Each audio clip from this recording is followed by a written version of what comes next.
వీలుంటే నిన్న జరిగిన సెకండ్ వన్‌డే చూసే ఉంటారు. ఇంగ్లాండ్‌తో మనం ఓడిపోయాం సెకండ్ వన్‌డే. వీలుంటే ఈ సీరీస్ కూడా దేవుడి దయ వల్ల నేను ప్రీవియస్ వీడియోస్ నన్ను ఫాలో అయిన వాళ్ళు ఎవరైనా నా ప్రీవియస్ వీడియోస్ చూసుంటే గౌతమ్ గంభీర్ కోచ్‌గా ఉండడం నాకు ఇష్టం లేదు, పర్సనల్ ఒపీనియన్. సో ఐర్లాండ్‌తో సిరీస్ పోవాలి అని కోరుకున్నా పోయింది. ఇంగ్లాండ్‌తో T20 పోవాలనుకున్నా పోయింది. Clean sweep, very good. So ఇప్పుడు నా కోరిక ఏంటి అంటే ఇప్పుడు ఓడిఐ సిరీస్ కూడా ఖచ్చితంగా ఓడిపోవాలి. But Rohit Sharma and Virat Kohli performance అయితే ఎక్స్ట్రాడినరీగా ఇచ్చి ఓడిపోవాలి. సో అది నా కోరిక. ఎందుకు అంటే వీడియోని ఎండ్ వరకు చూడండి, మీకు క్లియర్గా చెప్తాను ఎందుకు ఇలా మాట్లాడుతున్నాను అనేది. ఫస్ట్ ఆఫ్ ఆల్ మీకు ఆల్రెడీ న్యూస్ తెలిసే ఉంటుంది. ఈ వీడియోని ఇప్పుడు చేస్తున్నానంటే దానికి ఒక పర్టికులర్ రీజన్ ఉంది. అదేంటి అంటే Rohit Sharma is going to retire after Lord's match in the third one day against England. ఇదే తన ఫైనల్ మ్యాచ్ అని ఆల్రెడీ సోషల్ మీడియాలో ఒక రేంజ్లో రచ్చ జరుగుతుంది. ఎందుకు అంటే తెలియని వాళ్ళ కోసం చెప్తున్నా. ఎందుకు అంటే 2027 వరల్డ్ కప్కి మనోడిని సెలక్షన్ కమిటీ కన్సిడర్ చెయ్యట్లేదు. అది ముందే క్లియర్ కట్గా రోహిత్ శర్మకి కమ్యూనికేట్ చేశారు అని కొన్ని అఫీషియల్ పోస్టులు అయితే రావడం జరిగింది ఎక్స్ ప్లాట్ఫామ్లో అండ్ ఇన్స్టాగ్రామ్లో కూడా నేను చూసా. సో ఇప్పుడు నా ఫస్ట్ థింగ్ ఏంటి అంటే 2027 వరల్డ్ కప్ గెలాలి అని నేను అనుకుంటున్నాను. కాకపోతే not at the cost of some valuable players. అంటే రోహిత్ శర్మని రీప్లేస్ చేసే ప్లేయర్స్ ఉన్నారు, ఫ్యూచర్లో వస్తారు అనేది నేను కాదనట్లేదు. కానీ at the moment he's the only player to score 3 double centuries. And after Sachin Tendulkar he's one of the player to score double century for India. అండ్ 264 హైయెస్ట్ స్కోర్ ఉన్న ఇండివిజువల్ ప్లేయర్ కూడా ఇండియా తరపున. So he has some immense records as a batsmen and also immense records and immense calibre as captain. మనం ICC champions trophy గెలిచాం and also తర్వాత T20 world cup కూడా గెలిచాం in south Africa. Remember that. ఇప్పుడు మనకి world cup జరిగేది కూడా south Africa and other కంట్రీలో, వేరే కంట్రీ మర్చిపోయాను, డోంట్ మైండ్. సో ఇప్పుడు మరి సెలక్షన్ కమిటీ ఏం ఆలోచించుకుందో తెలీదు, గౌతమ్ గంభీర్ ఏమనుకున్నాడో తెలీదు. సో వాళ్ళైతే క్లియర్ కట్గా కమ్యూనికేట్ చేసేసారు that we are not considering Rohit Sharma for 2027 world Cup, which means directly or indirectly last match లార్డ్స్లో నువ్వు రిటైర్ అయిపోవచ్చు అని చెప్పేశారు. ఇంకా ఎందుకంటే ఇప్పుడు ప్రిపరేషన్ స్టార్ట్ అయిపోతాయి కదా, ఇంకా less than an year to go for world cup. గట్టిగా మాట్లాడితే ఇంకా వన్ డే ప్రిపేర్ అవ్వాలి అంటే రిటైర్ అవ్వాల్సిందే. సో జాగ్రత్తగా బయటికి వస్తారనమాట. మనం లైఫ్లో చాలా అనుకుంటాం. అంటే నాకు బాధగా అనిపించింది ఏంటంటే మనం ఇంటర్వ్యూకి వెళ్ళి చాలా బాగా పర్ఫామ్ చేసాం, అయినా సెలెక్ట్ అవ్వలేదు అంటే మనకి ఎంత బాధ అనిపిస్తుందో. అలాగే ఒక talented player, batsmen and also captain అన్నీ ఉన్నా కూడా మనోడిని బయటికి తోస్తారు. సో ఆ ఫీలింగ్ ఎలా ఉంటుందో మీరు అర్థం చేసుకోవచ్చు. సో ఇప్పుడు ప్రజెంట్ అయితే రోహిత్ శర్మ ప్లేస్లో యశస్వి జైస్వాల్ని అనుకుంటున్నారు అని టాక్ అయితే ఉంది. మరి తను ఎలా పర్ఫామ్ చేస్తాడో, అసలు ఎక్కడి నుంచి మ్యాపింగ్ స్టార్ట్ చేస్తారు, ఎలాంటి స్ట్రాటజీస్ బిల్డ్ చేస్తారు అనేది అదైతే క్లారిటీ లేదు. నాకు ఇంకోటి ఏమనిపించింది అంటే ఇప్పుడు రోహిత్ శర్మనే గెంటేశారు అంటే మరి విరాట్ కోహ్లీని గెంటేరా అనే గ్యారంటీ అయితే లేదు. మనోడు కన్సిస్టెంట్ పర్ఫార్మరే, కానీ మన గౌతమ్ గంభీర్కి పేకల మొయ్య ఉంది కోపం విరాట్ కోహ్లీ మీద. ఆబ్వియస్లీ మీకు తెలుసు, అందుకే నేను మొన్న వీడియోలో మాట్లాడినప్పుడు కూడా చెప్పా క్లియర్గా, ఆర్సీబీ నుంచి ఆల్రౌండర్స్ ఉన్నా కూడా ఒక్కడిని కూడా తీసుకోలేదని.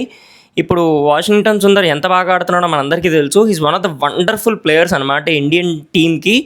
అసలు అలాంటి ప్లేయర్ నేను ఇప్పటివరకు చూడలేదు. ఏ జన్మలో ఏ పుణ్యం చేసుకున్నాం కానీ వాషింగ్టన్ సుందర్ లాంటి ప్లేయర్ మన ఇండియన్ టీంకి దొరికాడు, వజ్రం. అదే మన గౌతమ్ గంభీర్ ఉద్దేశం కూడా.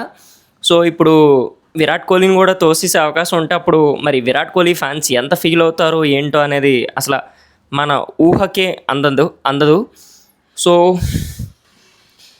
ఇప్పుడైతే నా కోరిక, ఇప్పుడు విరాట్ కోహ్లీ కూడా రిటైర్మెంట్ ఇచ్చాడు, వరల్డ్ కప్ నుంచి తోసేశారు అంటే ఖచ్చితంగా ఇండియా ఓడిపోవాలి.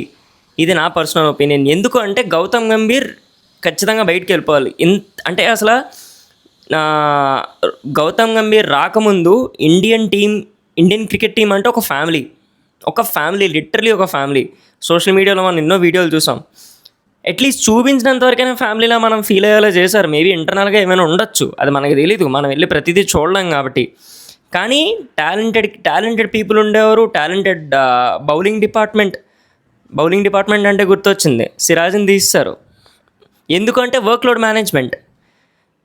ఆడు మరి చెప్పాడో లేదో తెలియదు కానీ వీళ్ళు మాత్రం చెప్తున్నారు.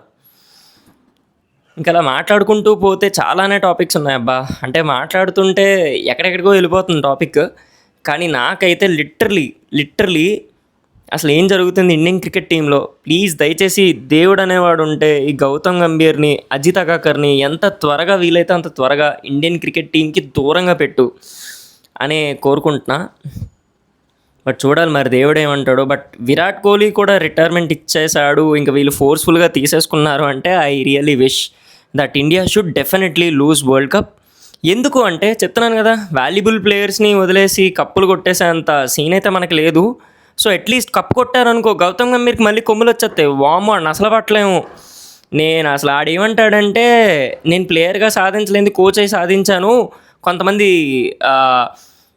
ప్లేయర్స్గానే సాధించారు, నేను గ్రౌండ్ బయట నుండి కొట్టాను అని చెప్పాడు. ఇంకా వెర్రవీగిపోతాడు, ఆడిని అసలు పట్టుకోలేను. అదైతే నేను తట్టుకోలేను, అదైతే నేను చూడలేను. ఎందుకంటే అంత ఫేవరెటిజం చేసే కోచ్ని నేను ఇప్పటివరకు చూడలేదు. I have never witnessed India had a coach like this. So yeah, అది నా ఒపీనియన్. సో మరి మీరు దీని మీద ఏమనుకుంటున్నారో తప్పకుండా కామెంట్స్లో చెప్పండి. అండ్ ఆల్సో మీకు కూడా నాలానే అనిపిస్తే ఆ ఒపీనియన్ ఏంటి అనేది కూడా కామెంట్స్లో చెప్పండి. ఇన్ కేస్ ఇంకా మీరు మన ఛానల్ని ఆర్ ఇన్స్టాగ్రామ్ పేజెస్ని ఫాలో అవ్వకపోతే తప్పకుండా ఇట్స్ తేజస్ టాక్స్ ఛానల్ని అండ్ సోషల్ మీడియాలో ప్లాట్ఫామ్స్ని ఫాలో అవుతారని కోరుకుంటున్నాను. నేనేమైనా తప్పుగా మాట్లాడుంటే, మిమ్మల్ని ఏమైనా హర్ట్ చేసి ఉంటాం సారీ, బట్ ఇది నా personal opinion. Just wanted to went out. ఎందుకంటే రోహిత్ శర్మ ఈ సచ్ ఎ గ్రేట్ ప్లేయర్, తన్నే పక్కన పెట్టేశారంటే చాలా బాధగా ఉంది. అంటే అఫ్కోర్స్ ఇంకా చాలామంది గ్రేట్ ప్లేయర్స్ వస్తారు వెళ్తూ ఉంటారు, నేను అది కాదనట్లేదు. కానీ it is his dream. Rohit శర్మనే చెప్పాడు చాలాసార్లు 2027 వరల్డ్ కప్ ఆడాలనుంది అని. బట్ అలా తీసేయడం నాకైతే అసలు నచ్చలే.